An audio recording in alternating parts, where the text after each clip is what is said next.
দিন খুলবে না।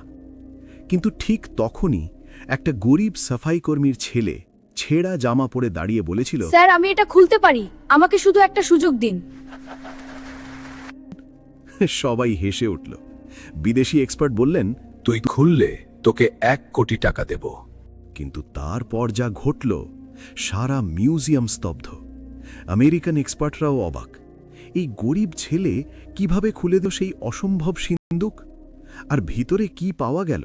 সোনা, হিরে, নাকি ইতিহাসের সবচেয়ে বড় রহস্য, নাকি একটা রাজবংশের গোপন সত্য? প্রিয় বন্ধুরা, এই অবিশ্বাস্য সত্যি গল্পটা শেষ পর্যন্ত দেখুন, কারণ এটা প্রমাণ করে মেধা কখনো গরিবই দেখে না। ঘটনাটি শুরু হয়েছিল ঠিক 10 বছর আগে। প্রত্নতাত্ত্বিকদের একটি দল উত্তর ভারতের এক গভীর জঙ্গলের মাঝে এক প্রাচীন মন্দিরের ধ্বংসাবশেষ খনন করছিল।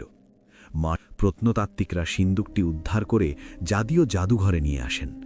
খবরটি দাবানলের মতো ছড়িয়ে পড়ে। খবরের কাগজে বড় বড় হেডলাইন হয়, অজানা সভ্যতার রহস্যময় সিন্দুক উদ্ধার। জনশ্রুতি তৈরি হয় যে এই সিন্দুকের ভেতরে রয়েছে